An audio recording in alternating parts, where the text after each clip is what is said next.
Hello साथियों, आप सभी का बहुत बहुत स्वागत है आज के इस सेशन में। जैसा कि आप सभी को पता है कि इस सेशन के अंतर्गत हम करा रहे हैं यूपी ट्रिपल एस सी पेट 2022 के डेली टॉप 50 जीएस के प्रैक्टिस सेट्स।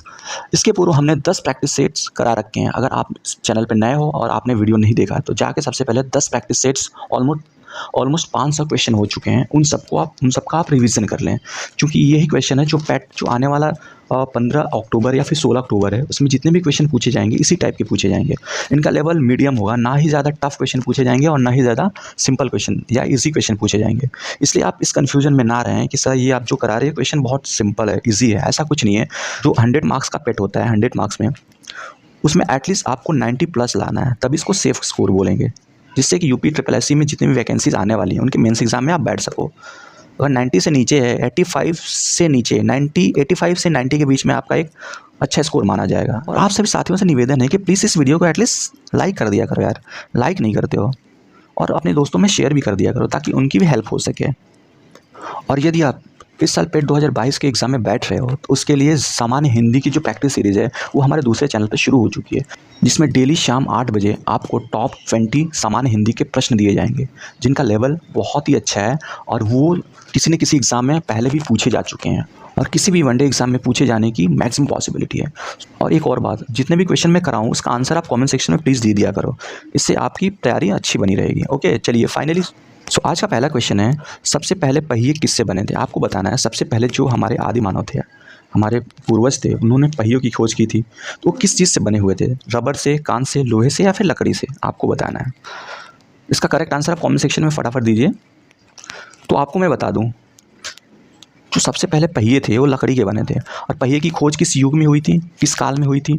तो ये हुई थी नवपाषाण युग में, नवपाषाण काल, नवपाषाण काल। नवपाषाण काल में पहिए की खोज की गई थी। इसके अलावा नवपाषाण काल में और भी कुछ चीज़ों की खोज की गई थी, जैसे सबसे पहले आग का प्रयोग, जो आग है, सबसे पहले आग का प्रयोग कब किया गया था? नवपाषाण काल में आग का प्रयोग। यहाँ पे एक चीज़ ध्यान रखिएगा, ये बोल रहा है आग का प्रयोग। अगर यही पूछे कि आग की खोज कब की गई थी, तो आग की खोज कब की गई थी? आग की खोज इसके पहले ही हो गई थी। उस युग का क्या नाम था? पूरा पाषाण काल। जो पूरा पाषाण काल था, जो इसके पहले का टाइम पीरियड था, पूरा पाषाण काल, इसमें आग की खोज की गई थी। पूरा पाषाण, इसमें आग की खोज की गई थी। तथा नवपाषाण काल, जिसको नियोलिथिक एज बोलते हैं, और पूरा पाषाण काल को क्या बोलते हैं? Paleolithic age. तो नवपाषाण काल में आग का प्रयोग हुआ था, जबकि आग की खोज ऑलरेडी इसके पहले पूरा पाषाण काल में कर दी गई थी। ओके, कुछ और फैक्ट्स जान लीजिए। नवपाषाण काल में और भी कुछ चीज़ें हुई थी। नवपाषाण काल में अस्थाई बस्ती, मतलब मानव ने एक जगह घर बना के एक फैमिली सिस्टम शुरुआत कर दी थी। घर बना के एक जगह अस्थाई बस्ती बना के रहने लगे थे जो हमारे आदि मानव थे। नवपाषाण काल आते आते, नवपाषाण काल, नियोलिथिक एज इसीलिए बोलते हैं। यहाँ पे बहुत सारे चेंजेस हुए थे नियोलिथिक एज में। नवपाषाण काल में क्या हुआ था? यहाँ पे मानव ने स्थायी बस्तियाँ बना ली थी। और कुछ चीज़ें यहाँ पे नवपाषाण काल में, एक तो हो गया अस्थाई बस्ती, प्लस यहाँ पे बिजनेस करना भी शुरू कर दिया था, व्यवसाय, और खेती करना भी, जैसे खेती करना भी शुरू कर दिया था। तो खेती में राइस, सबसे पहले चावल की, इस युग में चावल के भी साक्ष्य मिलते हैं कि इंसान ने चावल उगाना शुरू कर दिया था नए नवपाषाण काल में। ओके, तो ये सब सारी चीज़ें हैं नवपाषाण काल की। और एक चीज़ एक्स्ट्रा है, जो आग की खोज की गई थी, वो की गई थी आपका पूरा पाषाण काल। ये आप चीज़ ध्यान रखिएगा। ओके, तो इतने सारे फैक्ट्स हो गए हैं। तो साथियों, हमारा उद्देश्य ये नहीं है कि बस क्वेश्चन पढ़ के उसका आंसर डायरेक्टली बता दें। हमारा उद्देश्य है कि जितने भी क्वेश्चन इससे बन सकते हैं, इस वाले क्वेश्चन से, उन सबका हम डिस्कशन यहाँ पे एनालिसिस करें। ओके, और इसीलिए आपसे बोल रहे हैं इस वीडियो के ज़्यादा से ज़्यादा दोस्तों में शेयर करें, और वीडियो को एटलीस्ट लाइक तो कर दो यार। अगर पसंद आए तो लाइक कर दो, ना पसंद आए तो डिसलाइक कर दो, मर्जी आपकी है। लेकिन एटलीस्ट बी अकाउंटेबल, अपने आप को शो करो कि हाँ एटलीस्ट हमने देखा है। अगर देखा है तो पसंद आया तो लाइक कर दो, नहीं आया तो सिंपली डिसलाइक कर सकते हैं, आपकी चॉइस है। तो ये सारी चीज़ें हैं। चलिए नेक्स्ट क्वेश्चन पे चलते हैं। नेक्स्ट क्वेश्चन नंबर 2 क्या बोल रहा है? जातक कथाओं में, जो जातक कथाएँ हैं में किसके जन्म की, किसकी बात हो रही है? आपके ऑप्शंस हैं भगवान विष्णु, महावीर, बुद्ध या फिर भगवान कृष्ण। ऑलमोस्ट सबको पता होगा जो जातक कथाएं होती हैं उसमें भगवान बुद्ध थे, गौतम बुद्ध, उनके पूर्व जन्मों के बारे में डिस्कशन किया गया है, बताया गया है, वर्णन किया गया है। तो इसका तो डायरेक्टली हो जाएगा, सबको ऑलमोस्ट सबको पता होगा। जातक कथाएं किससे संबंधित हैं? ये भगवान बुद्ध से संबंधित हैं। Okay, next question number 3। Question number third क्या बोल रहा है, कुतुबुद्दीन ऐबक और रजिया सुल्तान राजवंश से संबंधित थे। जो कुतुबुद्दीन ऐबक था और रजिया सुल्तान, ये किस राजवंश से संबंधित थे? आपके ऑप्शंस हैं मामलुक, खिलजी, लोधी या फिर मुगल। कमेंट सेक्शन में इसका आंसर दीजिए। तो इसका करेक्ट आंसर हो जाएगा, जो कुतुबुद्दीन ऐबक और रजिया सुल्तान थे ये गुलाम वंश के शासक थे। गुलाम वंश, गुलाम। इसका दूसरा नाम है मामलुक। ऑप्शन ए इसका करेक्ट हो जाएगा, मामलुक। अच्छा, ये कुतुबुद्दीन ऐबक कौन था? ये मोहम्मद गोरी का एक गुलाम था। मोहम्मद गोरी ने इसको ख़रीदा था कहीं पे। प्लस जो कुतुबुद्दीन ऐबक के बाद में इस गद्दी पे बैठा था, इसका नाम था इल्तुतमिश। इल्तुतमिश के बारे में एक फ़ेमस चीज़ है, इल्तुतमिश इसको गुलामों का गुलाम कहते हैं। क्यों? क्योंकि कुतुबुद्दीन ऐबक ऑलरेडी एक गुलाम था मोहम्मद गोरी का, और कुतुबुद्दीन ऐबक का गुलाम इल्तुतमिश था, इसलिए इसको वो क्या बोलते हैं, इल्तुतमिश को गुलामों का गुलाम। और इल्तुतमिश की बेटी थी रजिया सुल्तान। रजिया सुल्तान के बारे में क्या फेमस है? रजिया सुल्तान प्रथम मुस्लिम भारतीय महिला थी जिन्होंने शासन की बागडोर संभाली थी। तो ये सारी चीज़ें हो गई। नेक्स्ट क्वेश्चन पे चलते हैं, क्वेश्चन नंबर 4। क्वेश्चन नंबर 4 क्या बोल रहा है, हवा महल का निर्माण किसने कराया था? आपको बताना है जो हवा महल है, सबसे पहले बताइए हवा महल है कहाँ पे, उसके बाद आंसर इस कमेंट सेक्शन में बताइए इसका ऑप्शन कौन सा करेक्ट है। तो हवा महल है, ये जयपुर में पड़ता है।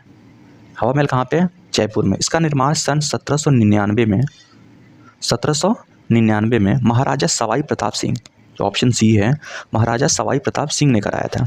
और इसके जो आर्किटेक्ट थे, वास्तुकार, इनका नाम था लालचंद उस्ताद। उस्ताद लालचंद।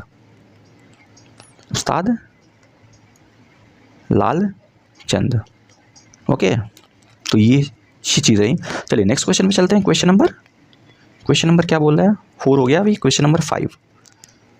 क्वेश्चन नंबर 5 है, मद्रास में वीर समाज की स्थापना किस वर्ष में हुई थी? आपकी ऑप्शन सामने हैं, आप कमेंट सेक्शन में इसका आंसर दीजिए। क्वेश्चन नंबर 5, फटाफट आंसर दीजिए। तो सबसे पहले तो जानिए जो मद्रास है, इसका नाम चेन्नई इस टाइम है। तो वीर समाज की स्थापना की किसने थी? तो वीर समाज की स्थापना की थी केशव चंद्र सेन नाम के एक व्यक्ति ने। केशव चंद्र सेन। और कब की थी? सन 1864 में। ऑप्शन ये है आपका, ऑप्शन ये क्या है? 1864। ऑप्शन ए इसका करेक्ट है। इसे दक्षिण भारत का ब्रह्म समाज भी कहते हैं। जो वीर समाज था, इसको साउथ इंडिया का ब्रह्मो समाज या ब्रह्म समाज के नाम से भी उद्घोषित किया जाता है। सो फाइनली 5 का आंसर क्या हो जाएगा? Option A. चलिए नेक्स्ट क्वेश्चन पे चलते हैं। Question number 6। क्वेश्चन नंबर 6 क्या बोल रहा है, वर्ष 1928 में बारदौली सत्याग्रह के नेतृत्व में किया गया था। आपको बताना है जो बारदौली सत्याग्रह था सन 1928 में, वो किसने उसकी अगुवाई किसने की थी? आपके ऑप्शन सामने हैं, महात्मा गांधी, वल्लभ भाई पटेल, लोकमान्य तिलक या गोपाल कृष्ण गोखले। इसका आंसर आप कमेंट कीजिए।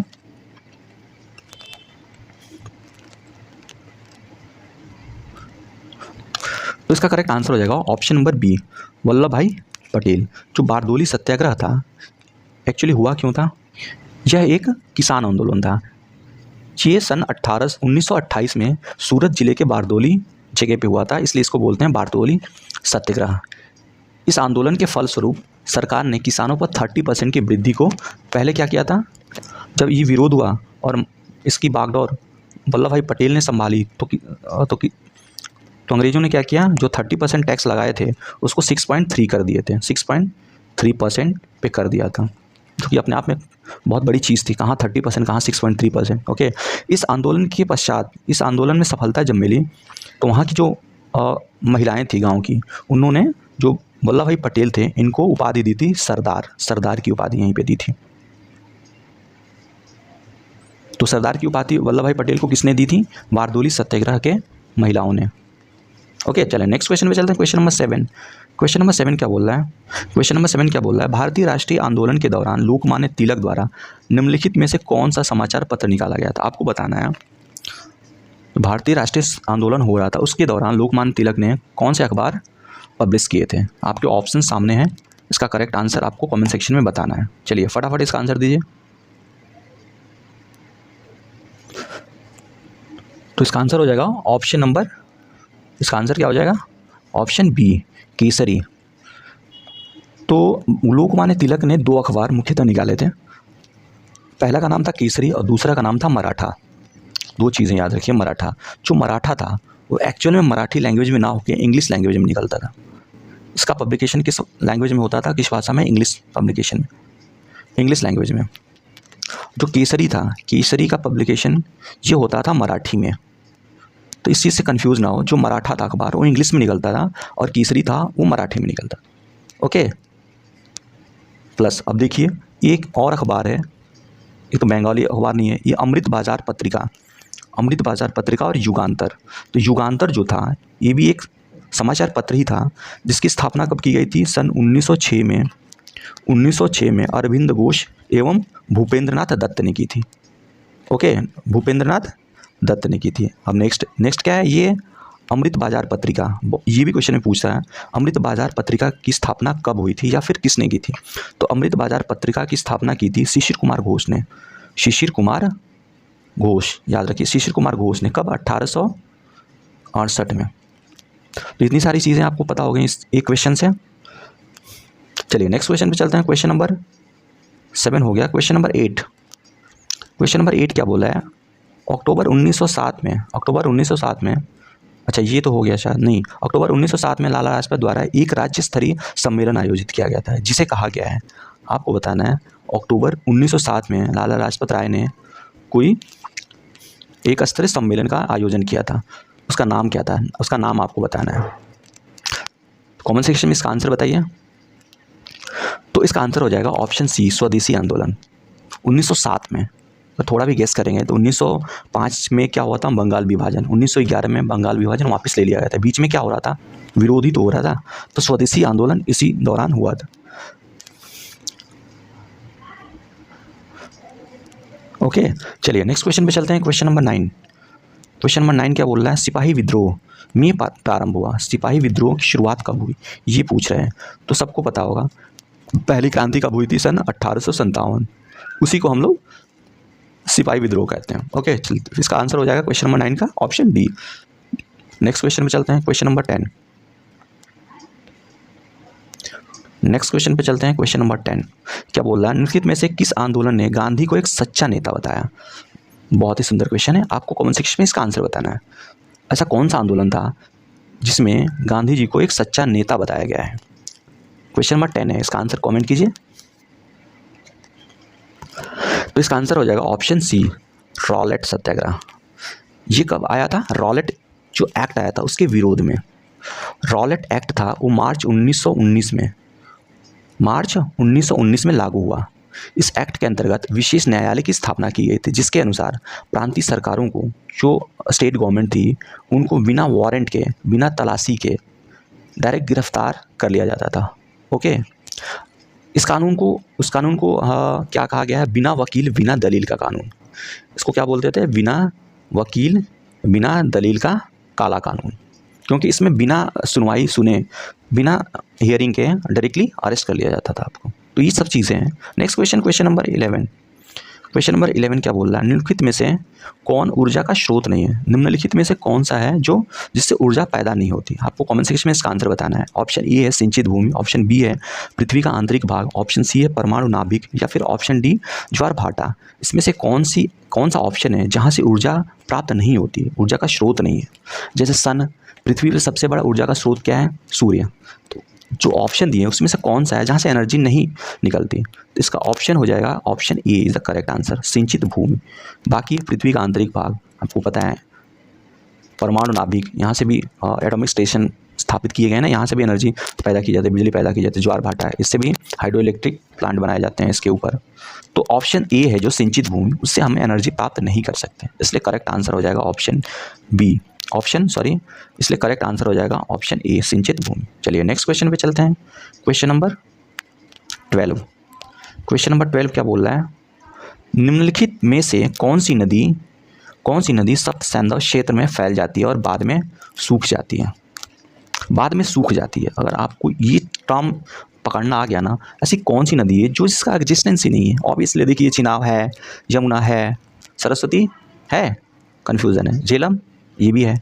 तो 3 ऑप्शन में है, ये नदियाँ एग्जिस्ट करती हैं, तो ऑब्वियसली चौथा ऑप्शन जो है सरस्वती नदी, ये ऑप्शन हो जाएगा, क्योंकि सरस्वती नदी अदृश्य रूप से मौजूद है भारत में, इसलिए इसका आंसर हो जाएगा ऑप्शन सी। क्वेश्चन नंबर 12 का answer C. Question number 13, question 13 क्या बोल रहा है, एक बागानी फसल है। जो ऑप्शंस दिए हैं उसमें से कौन सा है एक बागानी फसल है? तो ऑप्शन आपके सामने है, कमेंट सेक्शन में इसका आंसर बताइए। क्वेश्चन नंबर 13 का आंसर क्या हो जाएगा, फटाफट टाइप करिए। तो इसका आंसर हो जाएगा चाय। आपने सुना होगा चाय का बागान, ये सुना है चावल का बागान या गेहूं का बागान? ओके, तो इसका करेक्ट आंसर क्या हो जाएगा, चाय। नेक्स्ट क्वेश्चन पे चलते हैं, क्वेश्चन नंबर 14। क्वेश्चन नंबर 14 क्या है, निम्नलिखित में से किस राज्य की सीमा तेलंगाना से नहीं मिलती? अगर भारत का मैप आपको कंठस्थ है, आपको याद है अच्छे से, तो इसका आंसर आप 1 सेकंड में कर जाओगे। कमेंट सेक्शन में इसका आंसर आप 2 सेकंड में लिखिए फटाफट। इसका आंसर क्या हो जाएगा, तो इसका आंसर हो जाएगा ऑप्शन, तो इसका आंसर हो जाएगा ऑप्शन डी, गुजरात। ओके, चलिए नेक्स्ट क्वेश्चन पे चलते हैं, क्वेश्चन नंबर 15।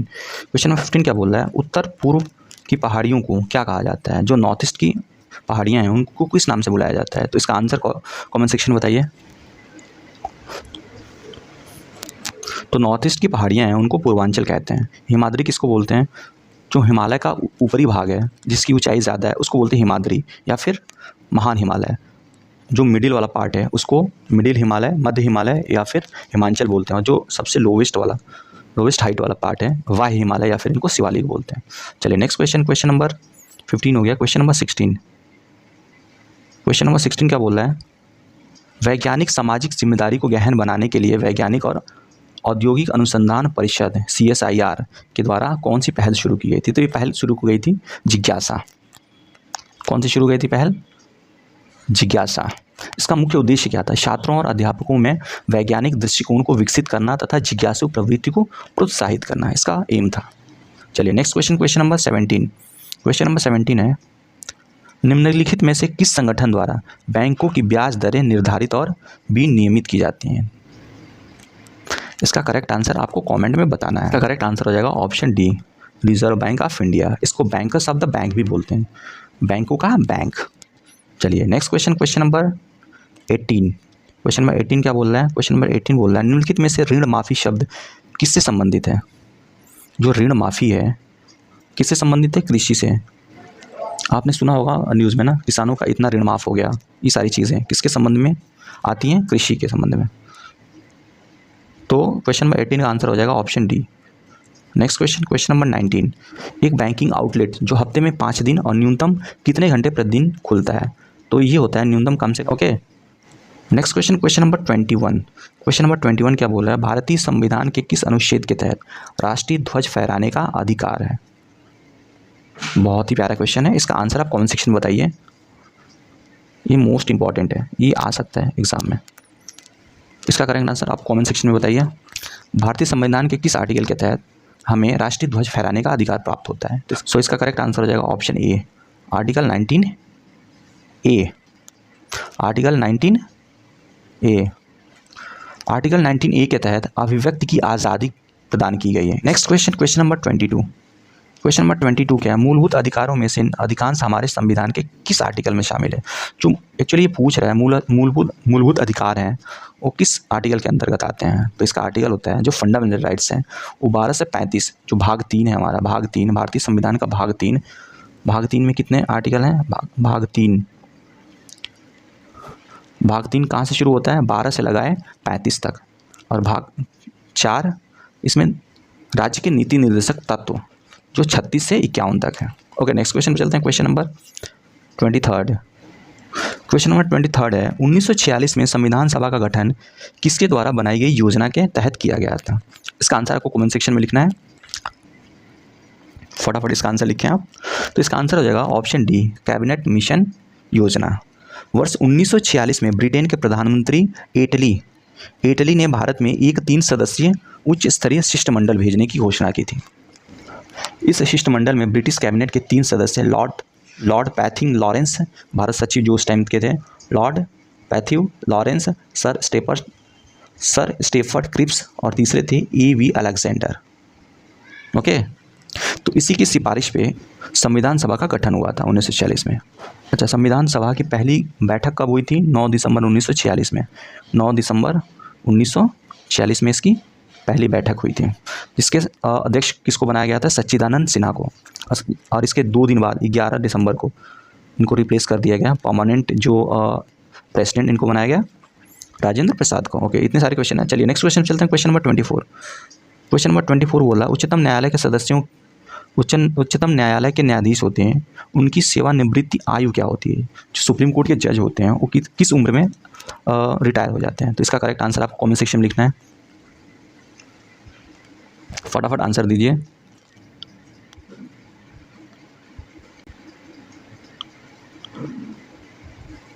तो इसका आंसर हो जाएगा ऑप्शन बी, 65 ईयर।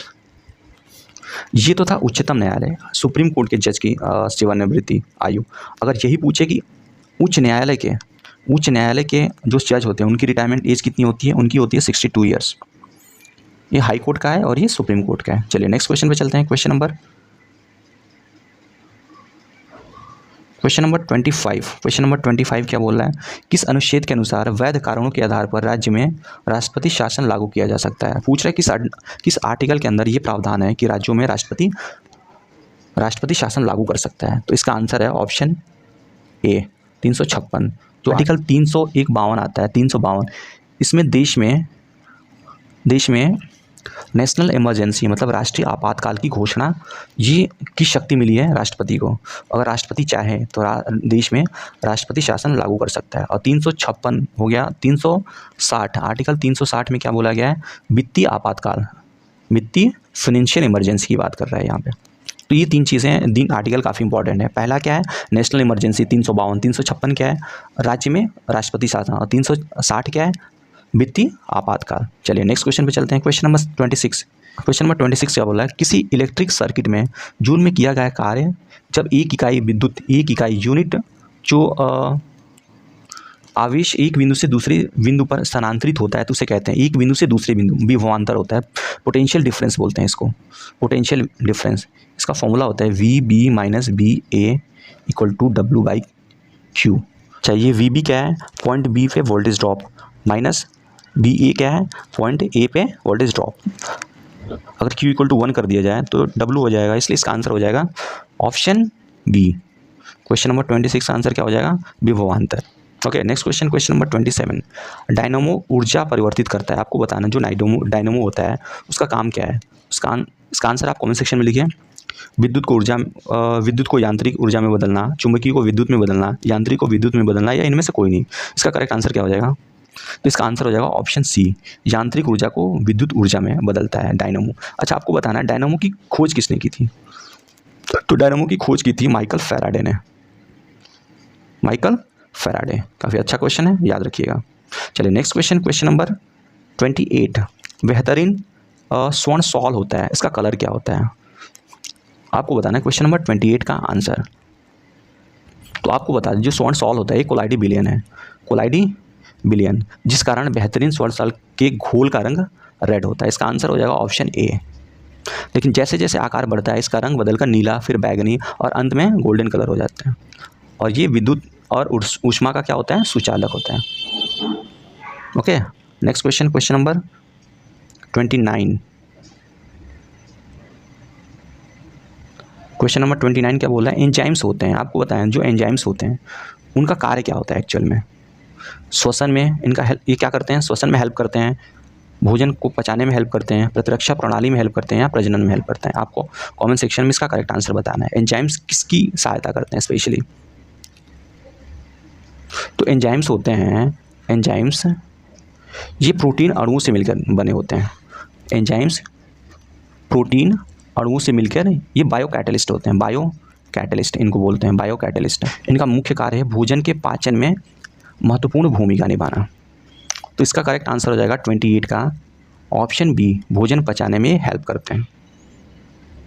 ओके चलिए next question, question number 30। Question number 30 क्या बोल रहा है? निम्नलिखित में से तंत्रिका का एक भाग नहीं है, आपको बताना है निम्नलिखित में से तंत्रिका का कौन सा भाग नहीं है? इसका आंसर हो जाएगा ऑप्शन बी, डेंड्राइट। डेंड्राइट तंत्रिका का भाग नहीं है तथा संग्रहण, वाहिका, कोशिका निकाय व केंद्रक तंत्रिका के महत्वपूर्ण ये सारे भाग हैं। तो फाइनली क्वेश्चन नंबर 30 का आंसर क्या हो जाएगा? Option B. चलिए नेक्स्ट क्वेश्चन, क्वेश्चन नंबर 51 क्या बोला है? इकोनॉमिक सर्वे 2021-22 के अंतर्गत अक्षय ऊर्जा रिन्यूएबल एनर्जी। अक्षय ऊर्जा को बढ़ावा देने के बावजूद भारत में कोयले की मांग किस वर्ष तक 1.3 से 1.5 बिलियन टन रहने की उम्मीद है। यह फैक्चुअल क्वेश्चन है। अगर आपने इकोनॉमिक सर्वे पढ़ा है तो इसका आंसर आप कमेंट सेक्शन में दीजिए। इसका आंसर क्या हो जाएगा, आपको कमेंट सेक्शन में इसका आंसर बताना है। क्वेश्चन नंबर कौन सा है, 51। तो इसका आंसर हो जाएगा ऑप्शन सी, 1.3 से 1.5 बिलियन टन ये रहेगा, ऐसी उम्मीद की जा रही है। चलिए next question, question number 52। Question number 52 क्या बोल रहा है, जनवरी 2022 में भारत ने किस देश के आर्थिक हालातों में सुधार हेतु $500 मिलियन का ऋण देने की घोषणा की थी। बताना है, करंट का क्वेश्चन है, इसका आंसर बताइए। किसको दिया $500 मिलियन ऋण? तो ये देश है ऑप्शन ए, श्रीलंका। श्रीलंका को दिया है। Okay next question, question number 53।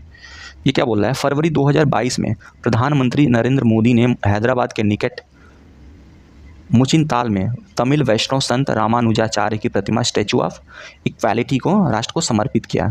इस प्रतिमा की ऊंचाई कितनी है आपको बताना है। जो स्टैचू ऑफ इक्वालिटी है, सबसे पहले जानिए स्टैचू ऑफ इक्वालिटी कहाँ पे स्थित है, ये भी क्वेश्चन पूछता है तो जानिए, तो हैदराबाद में है। ये किसकी मूर्ति है एक्चुअली, ये वैष्णव संत रामानुजाचार्य, इनकी ये प्रतिमा है। इसकी हाइट कितनी है, तो इसकी हाइट है 216 फीट। अच्छा ये चीज़ होगा। अच्छा स्टैचू ऑफ यूनिटी आपने सुना, सरदार वल्लभ भाई पटेल की जो मूर्ति लगी थी, स्टैचू ऑफ यूनिटी, इसकी हाइट थी 182 फीट। एक और तीसरा है statue of peace. Statue of peace ये कहाँ पे है आपको बताना है, ये कहाँ पे है और इसकी हाइट कितनी है। कमेंट सेक्शन में इसका आंसर दीजिए। स्टैचू ऑफ पीस ये कहाँ पे है, तो स्टैचू ऑफ पीस है राजस्थान में। राजस्थान में इसकी हाइट कितनी है, इसकी हाइट है 151 फीट ओनली, 151 फीट। अच्छा ये किसकी मूर्ति है, ये मूर्ति है आचार्य श्री विजय वल्लभ जी महाराज की प्रतिमा है। इसकी लंबाई कितनी है, 151 फीट। स्टैचू ऑफ पीस की बात हो रही हो। Okay next question, question number 60। Next question, question number 54। Question number 54 क्या बोल रहा है, केंद्र सरकार के थिंक टैंक नीति आयोग ने किसके साथ मिलकर पहली बार फिटनेस हैकाथॉन का आयोजन किया था। जो नीति आयोग है उसने किसके साथ मिलकर फिटनेस हैकाथॉन का आयोजन किया था। आपको कमेंट सेक्शन में इसका आंसर बताना है, फटाफट आंसर टाइप कीजिए।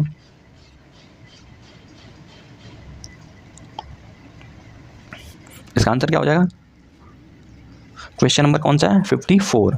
इसका आंसर हो जाएगा ऑप्शन डी, फ़ोन पे के साथ। अच्छा बताना है, थिंक टैंक जो नीति आयोग है, नीति आयोग के अध्यक्ष कौन होते हैं, नीति आयोग के अध्यक्ष होते हैं स्वयं भारत के प्रधानमंत्री। अच्छा इसके उपाध्यक्ष का नाम बताइए आप, उपाध्यक्ष कौन है इस टाइम, तो उनका नाम है Shri Suman berry.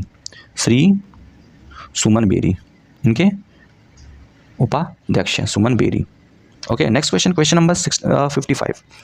Question number 55 क्या बोल रहा है, फरवरी 2022 में आयोजित अंडर 19 क्रिकेट विश्व कप 2022 का खिताब किसने जीता। आपको बताना है जो फरवरी 2022 में अंडर 19 वर्ल्ड कप हुआ था क्रिकेट का, वो किसने जीता था, उसका विजेता कौन रहा था। सबसे पहले जानिए ये हुआ कब था, ये वेस्ट इंडीज़ में हुआ था, फरवरी 2028 में वेस्ट इंडीज़ में हुआ था। और इसका विनर कौन रहा था, इंडिया। किसको हराया था, इंडिया ने किसको हराया था, इसने इंग्लैंड को हराया था। इंग्लैंड को हरा के भारत ने इस पे कब्जा किया था। चलिए next question, question number 56। Question number 56 क्या बोला है, अंतर्राष्ट्रीय मुद्रा कोष ने हाल ही में किसे नए अर्थशास्त्री के रूप में नियुक्त किया है। बहुत इंटरेस्टिंग क्वेश्चन है, बहुत ही इंपॉर्टेंट, मोस्ट इंपॉर्टेंट, आप टिक कर लीजिए। जो IMF है इसने अपना अर्थशास्त्री, जो मुख्य अर्थशास्त्री थे, इसके पहले कौन हुआ करती थी, गीता गोपीनाथ जो भारतीय मूल की थी, इनको हटा के किसी और को नियुक्त किया है। आपको बताना है कौन है वो। तो ये फ्रांसीसी एक थे, फ्रांस के पियरे ओलिवर बोरिचस, ऑप्शन सी इसका करेक्ट आंसर हो गया। इनको हम नियुक्त किया है IMF का मुख्य अर्थशास्त्री। Okay next question, question number 57। Question number 57 क्या बोल रहा है, माया एंजेलो किस देश के सिक्के पर दिखाई देने वाली पहली अश्वेत महिला बनी। क्वेश्चन नंबर 57 इसका आंसर आपको बताना है। माया एंजेलो में किस देश के सिक्के पे दिखाई देने वाली पहली ब्लैक वुमन बनी, अश्वेत। तो इसका आंसर हो जाएगा ऑप्शन बी, अमेरिका। ओके चलिए नेक्स्ट क्वेश्चन पे चलते हैं। Question number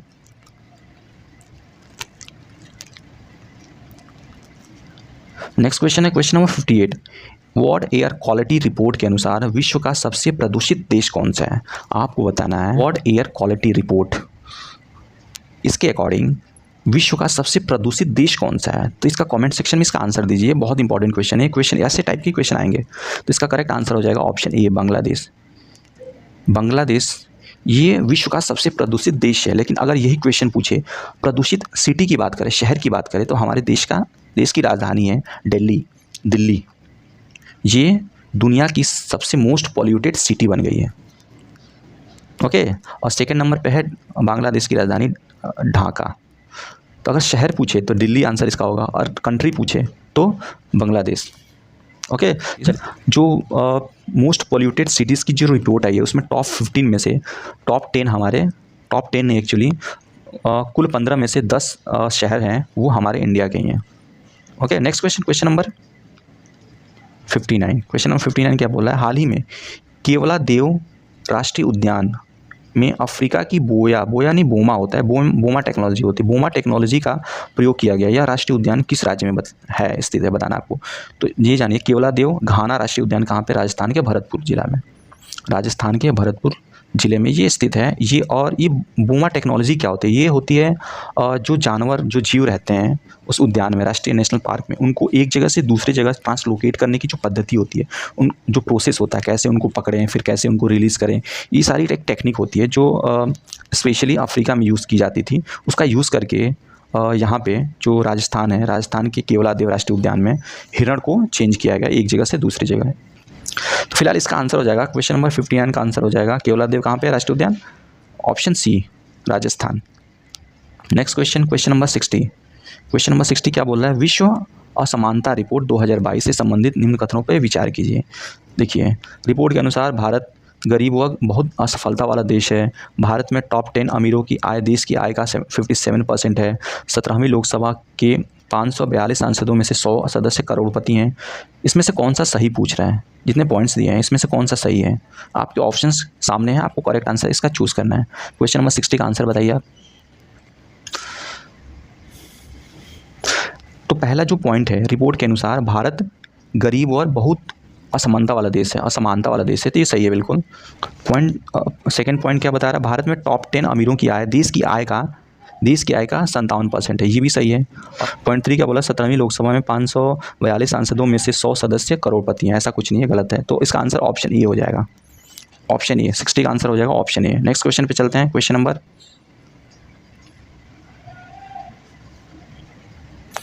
61। ये पूछ रहा भारत में स्पेस एप्लीकेशन सेंटर सैक कहाँ स्थित है? आपको बताना है। इसका ऑप्शन है मुंबई, अहमदाबाद, त्रिवेंद्रम या फिर बेंगलुरु। इसका आंसर आपको कमेंट सेक्शन में लिखना है। इसका आंसर हो जाएगा ऑप्शन बी, अहमदाबाद। जो स्पेस एप्लीकेशन सेंटर है वो कहाँ पे लोकेटेड है? अहमदाबाद में। चलिए नेक्स्ट क्वेश्चन पे चलते हैं। क्वेश्चन नंबर 62 क्या बोल रहा है? भारत की लंबी दूरी की मिसाइलों में से कौन सी पहली बहुलक्ष्य मल्टीपर्पज़ मिसाइल है? इसका करेक्ट आंसर आप कमेंट सेक्शन में दीजिए। जो ऑप्शंस दिए हैं, आकाश, अक्षय, पृथ्वी या ब्रह्मोस, इसमें से कौन सी वाली है जो सबसे पहली मल्टीपर्पज़ मिसाइल बनी? तो इसका आंसर हो जाएगा option A, Akash.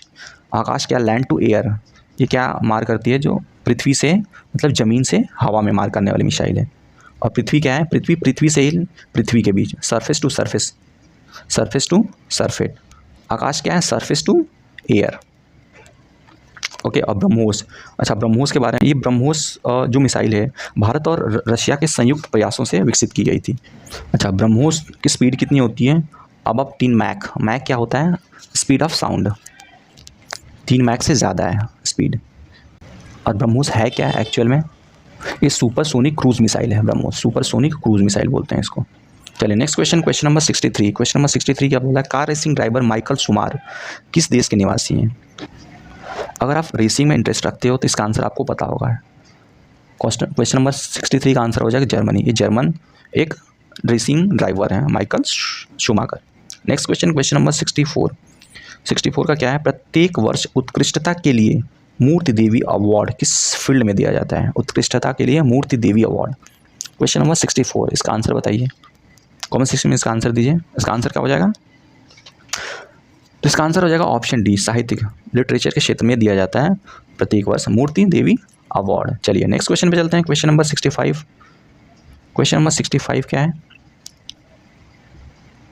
Question number 65 है विश्व मौसम विज्ञान दिवस। ये बताना है विश्व मौसम विज्ञान दिवस कब मनाया जाता है? आपके ऑप्शन सामने है, इसका आंसर दें आप सभी। क्वेश्चन नंबर 65 का आंसर हो जाएगा ऑप्शन नंबर बी, 23 मार्च। ओके, चलिए नेक्स्ट क्वेश्चन पे चलते हैं। क्वेश्चन नंबर 66 क्या बोल रहा है? उस एक माइक्रो एंटरप्राइज के संस्थापक का नाम क्या है जिसका नाम उनके और एकता सखी निर्माता कंपनी के नाम पर रखा गया है? करंट का क्वेश्चन है, अगर आप डेली न्यूज़पेपर पढ़ते हो तो इनका नाम आपको अच्छे से पता होगा। इसका आंसर क्या हो जाएगा? क्वेश्चन नंबर 66 का आंसर बताइए आप। चलिए मैं बता दूँ, इसका आंसर हो जाएगा कमल कुम्हार। Okay, next question number, Olympic खेलों में स्वर्ण, रजत और कांस्य पदक देने की शुरुआत कब की गई? ओलंपिक खेल होते हैं, उसमें गोल्ड मेडल, सिल्वर मेडल और ब्रॉन्ज मेडल दिया जाता है। ये शुरुआत कब की गई थी? तो ये शुरुआत की गई थी वर्ष 1904 में। अच्छा, आपको बताना ओलंपिक खेल कब से शुरू चल रहे हैं और पहला आयोजन ओलंपिक खेलों का पहला आयोजन कहाँ पे हुआ था, इसको आपको कमेंट सेक्शन में बताना है। ओके, नेक्स्ट क्वेश्चन पे चलते हैं हम लोग। नेक्स्ट क्वेश्चन है क्वेश्चन नंबर 68। क्वेश्चन नंबर 68 क्या पूछ रहे हैं? विश्व का पहला प्रोग्रामर किसे माना जाता है? बहुत ही बढ़िया क्वेश्चन है। विश्व का पहला प्रोग्रामर किसे माना जाता है? आपको कमेंट सेक्शन में आंसर देना है इसका। ये कंप्यूटर सेक्शन से आता है और काफ़ी बार आ चुका है और फिर से आने की संभावना भी इसकी प्रबल है। तो इसका आंसर बताइए। Question number 68। क्वेश्चन नंबर 68 का आंसर क्या हो जाएगा? विश्व की पहली प्रोग्रामर, विश्व की एक्चुअली हुआ क्योंकि इनका नाम है एडा लवलेस।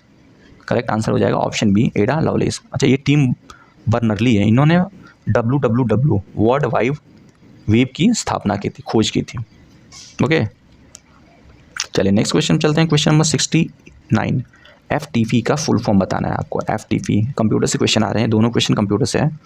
कमेंट सेक्शन में इसका आंसर बताइए। FTP, जो कंप्यूटर बैकग्राउंड वाले स्टूडेंट है उनको इसका आंसर पता होगा। चलिए इसका आंसर बताइए। FTP का फुल फॉर्म क्या होता है? तो FTP का फुल फॉर्म होता है फाइल ट्रांसफ़र प्रोटोकॉल।